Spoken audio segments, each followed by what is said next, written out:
What is going on, guys? It's CH from Homebrew for Life here with a video we've never done before, and we get a lot of requests on this video, and it's how to brew in a bag, and we're doing it for beginners because I am a beginner and I know nothing about brewing a bag.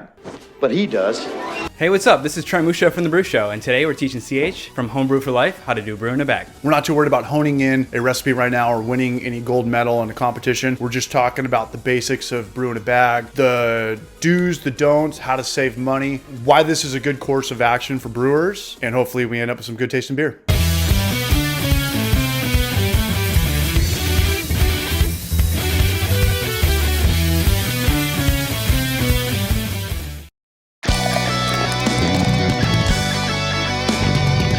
So brewing a bag, or BIAB, is exactly that. You're brewing in a bag. It's been around for a long time, but I've only seen it get popular up until about a year ago. And for those who are unaware, Trent's got a YouTube channel almost dedicated to brewing a bag. Fortunately, Trent lives in LA, which is only about a 90-minute drive from us here in North County, San Diego. And I will have a link to Trent's channel in the description of this video. Subscribe to his channel, and I'll send you one chill vibe on the house. So since this is a brew in a bag video and this is my first time, I'm gonna need some stuff. Originally we were gonna do a 20-gallon batch, but I didn't have my pulley system ready. Look at this 20-gallon kettle from Anvil. Tune into next week when we see if we can take a bath in it. So we're just gonna do 5 gallons. Some brewers utilize the pulley system. Some go off the barbecue grid system. I don't have a barbecue, so we're gonna have to improvise today. First and foremost, we need a bag. That's a given. That's a given. One that's big enough to fit around the diameter of your kettle. And make sure your dad doesn't walk in when you're watching Homebrew for Life videos. Next step, check out our updated merch store. It took us 4 years to finally come up with a sticker. And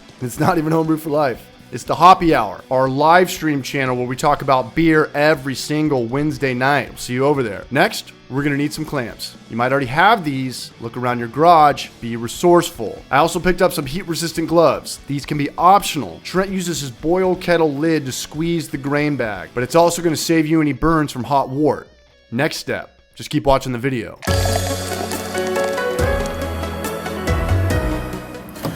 All right, a couple things today. Really quick, I've got 2 propane tanks, and I'm always worried about if I'm running low on propane. I always stress, always have 2 propane tanks, always have 2 CO2 tanks. But when you have 2 low tanks of both, you can still play that game like, do I have enough? Do I gotta switch it out? So today I just got a new propane tank, and for the first time brewing in 6 years, I found out that it was 32 pounds, almost on the button. So I wanna see how much we burn today, so I can know for future reference whether I need to pick up a so I know for future reference whether I need to pick up a propane tank that morning. And we're also going to do this beer. We're going to do it under pressure, right? Yep. With Kveik. Mm-hmm. So we should be ready in about a week. Even less, maybe. Maybe even less. Okay, cool. Cheers. That's not my camera, second. It's my buddy Kevin's.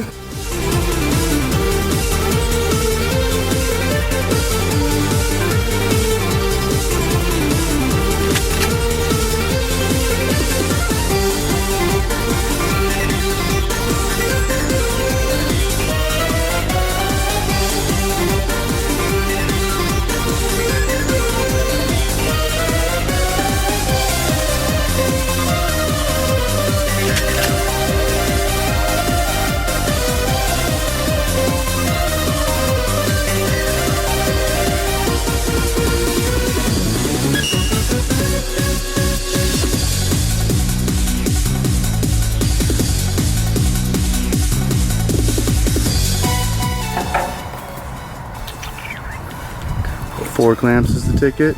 It's probably just one. Oh, really? Hold pot there. Make sure we got enough room in here. 1 clamp, huh? Yep. Let's go.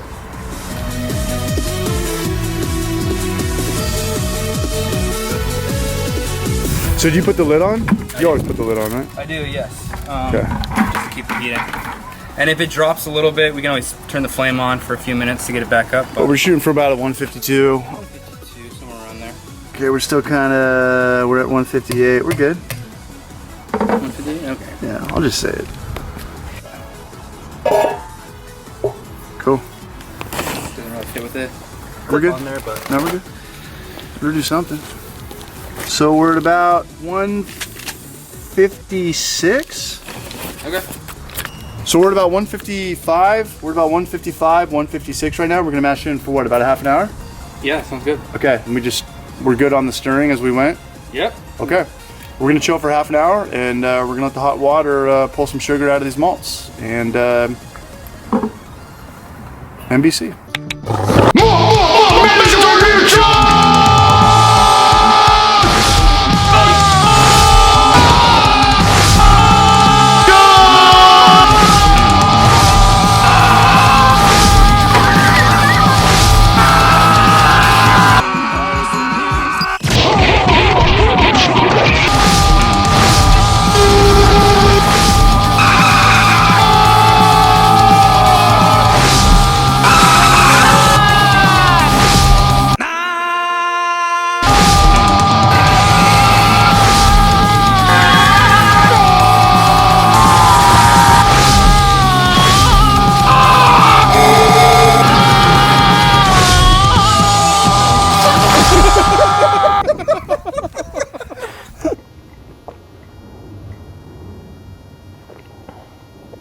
That one's for you, CH.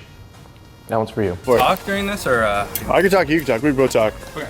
Okay, so our master's dropped to 148. What Trent's gonna do right now is he's going to stir it up. Hopefully we get back to about 152. And we're on propane today. We're on propane today, so we do not have temperature control. So we gotta be a little bit more eyes on the prize. Keep an eye on it, yeah. On today's brew day. Let's do it. Let's do it.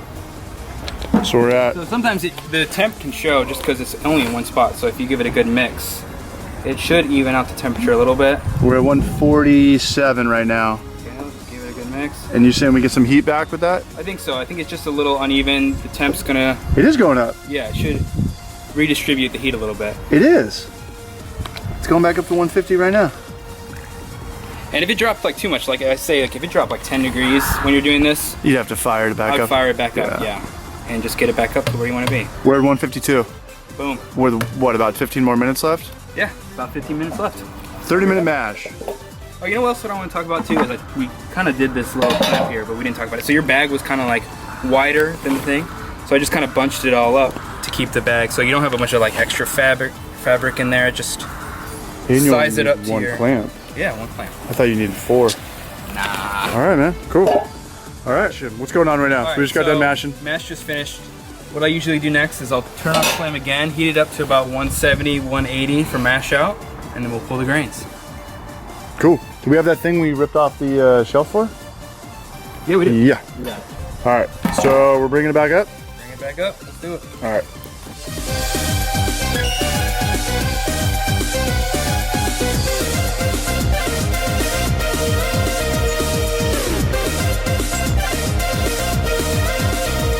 Am I going to put the thing under? I'll lift it up and I'll put it under. Are you sure? Yeah, I can. Are you sure? Yes, I'm sure. You want to sign a waiver? It's actually not too bad. Kind of like lift it up, let it drain out a little. It'll get lighter.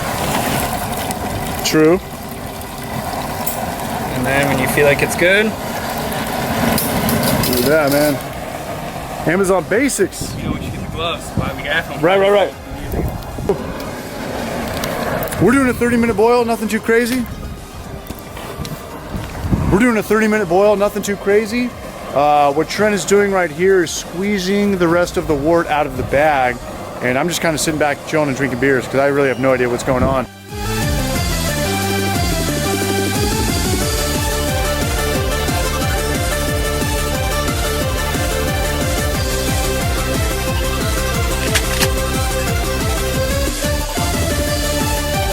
See the flame out then. All right, we're gonna do these at flame out. We're just gonna deal with 1 ounces because we're sticking to the Psuedo? Pseudo? Yeah. Pseudo? Yeah. Pseudo. With the P, With silent. the P, yeah. P is silent, just like Michelle Pfeiffer.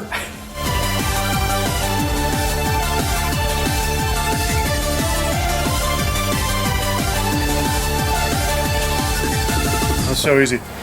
All right, so really quick, I forgot to, for those who watch this channel know how dependent I am on my lettuce bucket right here, or my lettuce cabinet right here, and I forgot to fill it up. It takes about 48 hours to fill this up, but I did have some ice cubes that were in my normal fridge over here, and we filled it up this morning. I put some water in it, so hopefully we can still chill it down. Good thing about this video is that we're using Kveik yeast, and as long as I get it about 95, maybe even 100, we'll pitch the yeast and we don't have to worry about it For the record, yeast burns off at about 120 to 140 degrees. So anything lower than that, you're good. So you don't have to worry about getting it all the way down to 65 before you pitch your yeast, and that'll save you a lot of time when it comes to wort chilling. There we go. Yeah.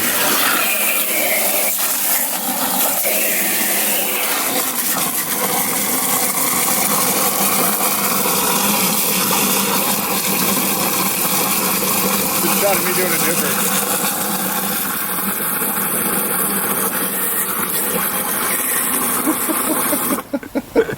Alright, this should come out now.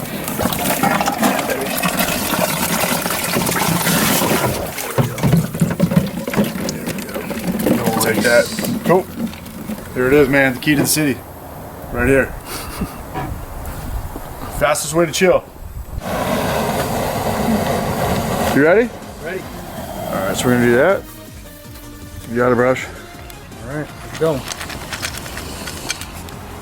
Hop City. Give it a stir. Do it.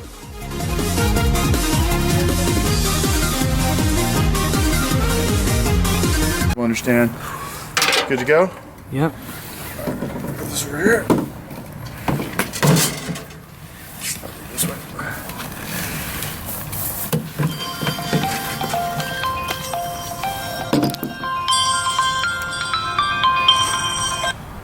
His name is Trevor. What up, you brunch?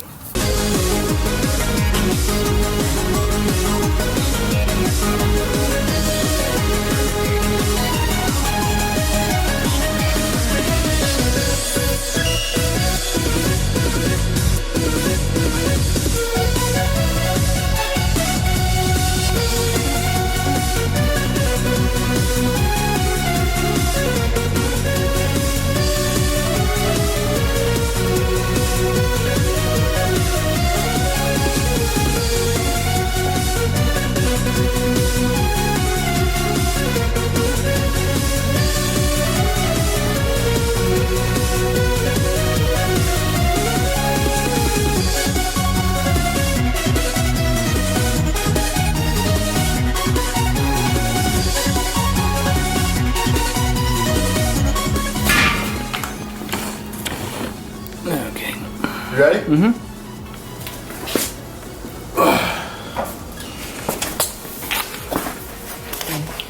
29. So what did we start with? 32 and some change? Yeah. Did you get the shot? Yep. Okay, so we started out with 32 pounds and we're back at 29 and a little bit over a half. And that's good to know because you should weigh out your propane the same way you weigh out your hops and your grain to know if you have to run to the store or not. I'm glad I know that. That's it. That was the sexiest shot. Does that work? Oh. Now we play the waiting game. Good brew day. Let's go check out a brewery up in Oceanside, South O, Trevor's Brewery. Let's go right now. Give you a tour. Yeah. You guys want to crack a beer? Sure. Joel, you want a beer? I did bring some beer, but I didn't home brew. Oh, nice.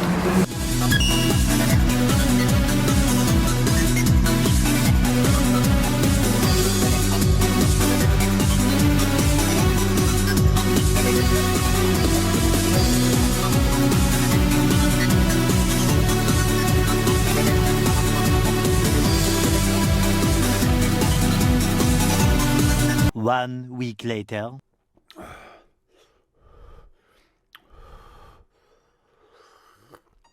All right. So we're back in the Beat Lab, and if you made it this far, congratulations, you just became my hero. Thank you. So as far as the beer goes, and again, the recipe will be in the description of this video. It finished out at a 10-10, giving us an ABV of 4.3 alcohol by volume, so it's a perfect lawnmower beer. Since we fermented in a keg and didn't transfer, we saved some work, but it's not gonna be as clear if I transferred it to another corny keg and added some biofiner gelatin to it. But this is a beginner video, so I'm really just focused on the process, and it tastes great, smells great, the color is good. I'm gonna let it sit for another week and then come back for a follow-up video. Not a follow-up video, but I'll drink it on the happy hour. Now, as far as brewing a bag goes, I highly recommend it. I highly recommend it. Straight off the top, you cannot get a stuck mash. Mill your grains 2 or 3 times. The process is extremely simplified. There's no sparging. There's no recirculating. You only need 1 kettle, not 3. That's 3 times the amount of space it's gonna take, which also means that you only have 1, so it's much easier to clean up. We did use a strong burner, so we got to boil in about 20 minutes. The electric systems are essentially brew in a bag, but gas is light years faster than electricity. But most importantly, it is the most affordable way by far to do all grain homebrewing. I recommend everybody give it a go. Even if you're a brewer with a $10,000 system or you're new to brewing, since it's so affordable, I'd probably just skip extract. Not dissing extract, but if you're using extract as a stepping stone to get to all grain, I would probably just jump straight into brewing a bag. Big shout out to Trent for coming down. I'm already looking forward to future collabs.